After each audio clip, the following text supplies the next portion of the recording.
Hi guys, so my name is Abib and I'm going to be demonstrating Peerboots. So Peerbot is literally an open source social robot. So that could be used in education, for recreational purpose, creative, and also for communication purpose, especially for social robots research. So I'm actually fascinated with uh, this particular tool because I've trained my lab member about it before because we are planning to use it for some research in the Combos lab, School of Communication. So um this is the platform Peerboard. So it could be used for education, for kids, for communication research. So, and that is it about it. And yeah, some of the feature of this tool is that um, okay, I'm going to be walking us through some of the feature inside this tool. So to access it, you just go to peerboard.com, then you get here, then you get started. You click on get started.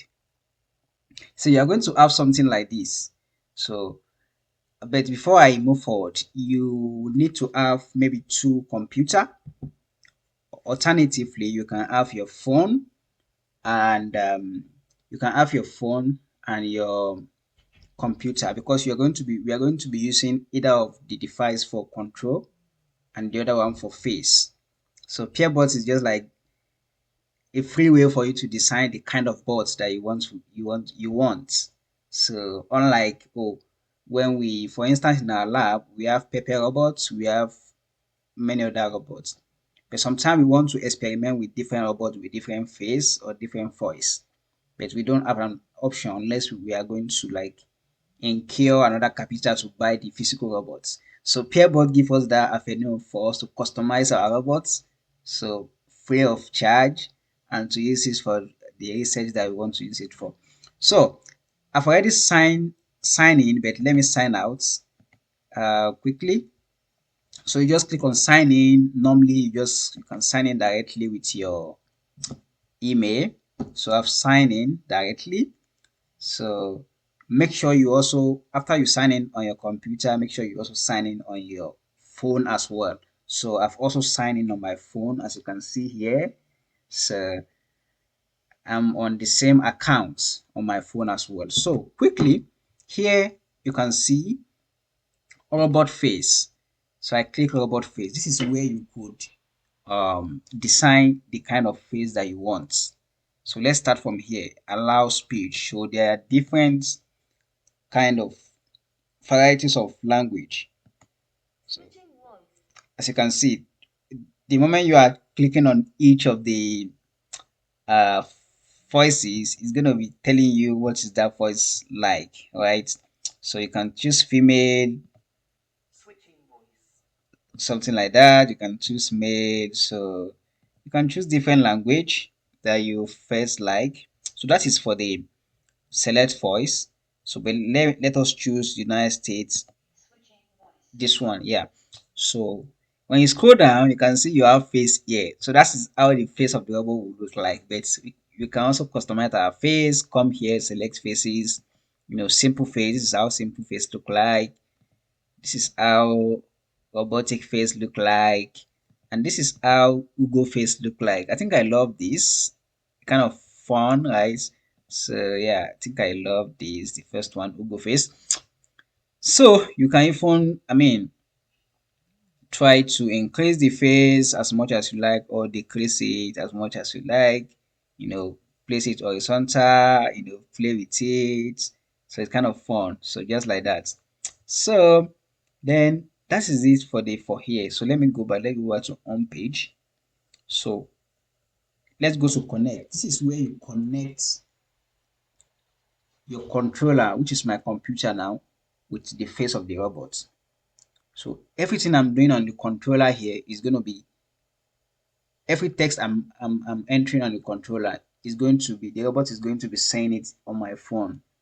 So this is what this is where you can connect your robot. So if you have full heart robot, you can even use their API to connect to your full heart robot. So this is important to me because most of our research in Combat Lab is kind of wizard of Oz kind of research, right?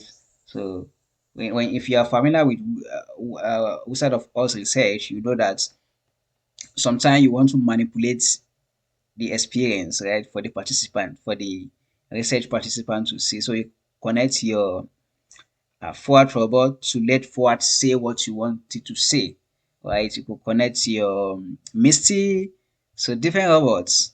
So it's very great platform. You can even connect a speaker to it. So for instance, we've used this before to connect. We connect the speaker and we put the speaker at the back of Pepe in our lab. So and we control what Pepe say from the back end, right? So Pepper is designed to relate to human being normally, like on a normal basis, unless it is integrated with the ChatGPT. That is where Pepper could actually interact with you very well.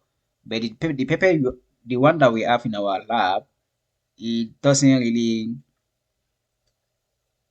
it could not it's I mean she could not like interact with you that much. There's limited thing that she can say, but with this platform you can let it say anything whatsoever you want it to say. So that is the importance of this platform, of this AI tool, right? So you can choose content. So it's content here, then the control. So basically, so this is the content, this is the script side.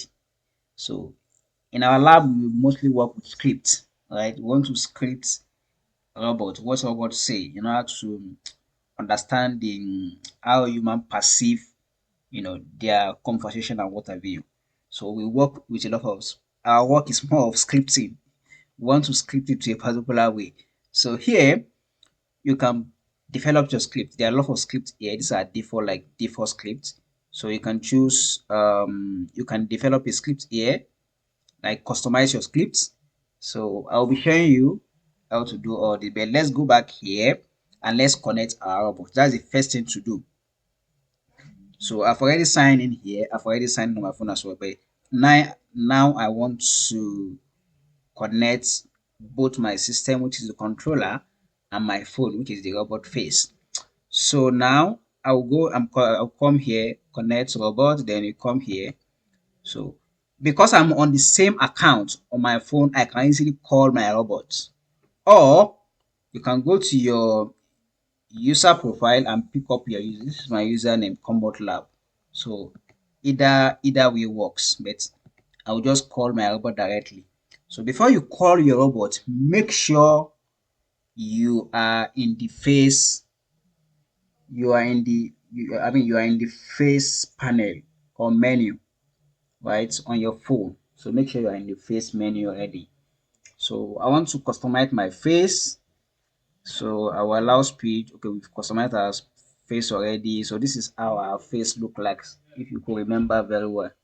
So this is how our face, robot face look like. So I'll just go. I'm just going to call it right now. So I've called our robot, and I'll show you how it looks. So once you call your robot, you're going to have something like this, a pop-up. So that will show accept or decline. So I will accept because I want to connect both systems together. I will accept it. So as you can see here, I will accept. I have accepted. So now anything I'm doing on my computer, the robot is going to be saying it on my phone. So but let me go back to the our robot face. As you can see, this is our robot face. So isn't it cool? You can see that it's cool. So now let me go back. Don't remember that this is our controller. My, my computer is our controller. Why my phone is the robot face. So we go to the um, control. So we can play with the normal default script. So let me just click this, and just watch you will see what you say. It is the robot face will say pepper. I will say purple. Purple. Gray. Pink. Black. So as I'm clicking it, each color, so it's changing the face here as you can see. So if you click on red, Red. the face, the robot face will change to red, green, Green. yellow, Yellow. white, black. Black. I think I kind of like this is, or you can. Okay, what about a happy face? Okay, so you can even change the face, right, of the robot. So you can see the sad face. So if you come here, if you come to the emotion here, you can change to anything. This is surprise face. So when I click surprise, it's going to change the face. When I click on happy, it's going to change the face. So that's happy. That's happy. Yeah, it's going to change the face. So that is basically how those are my main feature here. So I could go ahead to develop a script, like a custom script for this. So to do that, just go to add button or bulk author, either of the two. So just go to bulk author, then maybe let me grab something from here. Maybe let me grab this introduction from Dr. This prompt from Dr. Sharma, and let me just grab this and copy, and I will go to our, then I will paste here. So then I will submit. So after submitting, then I would click on it. Let me change the face first. I don't like this sad face. Yes.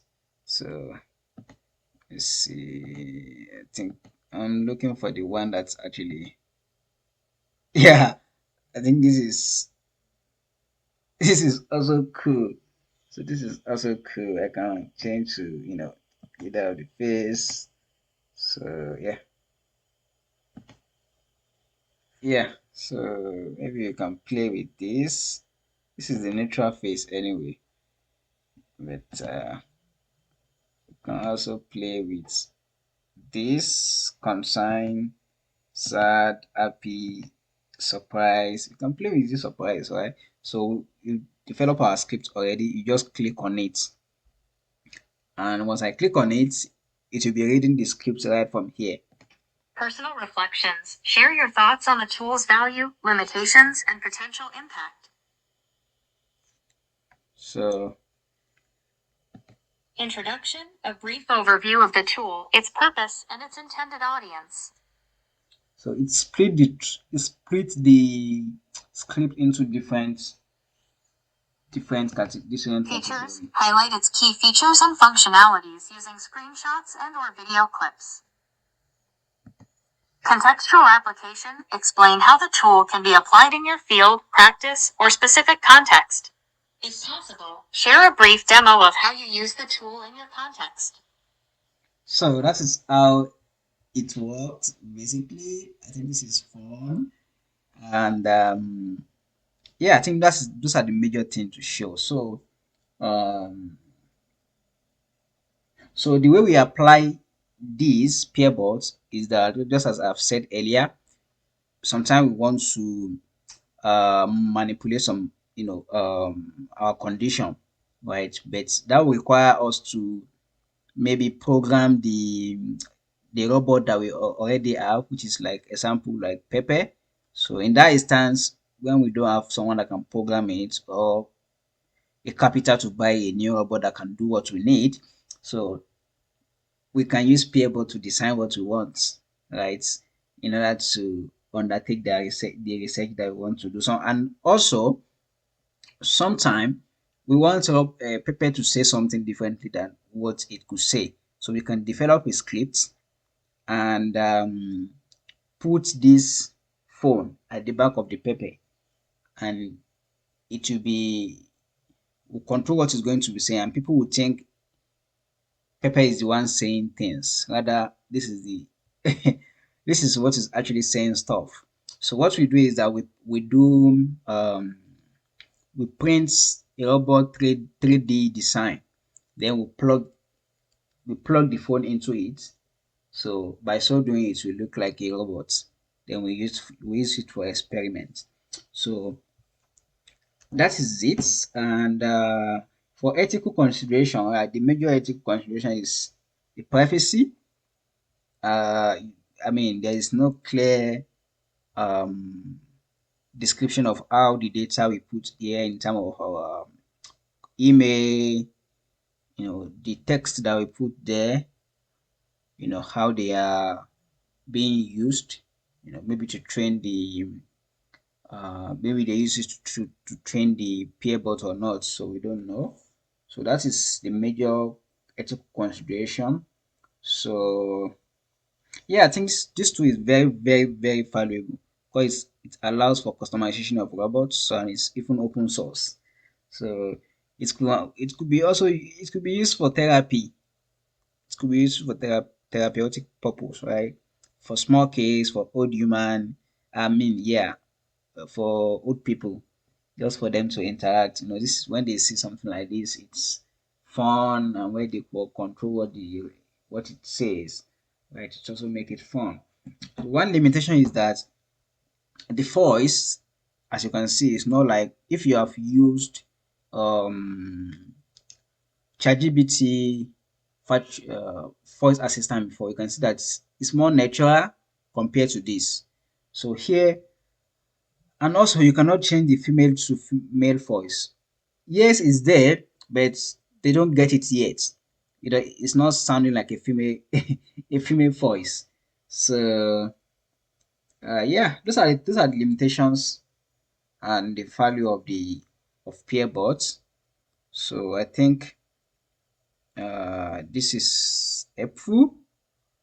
So if you need help in how to set this up, you can reach out to me.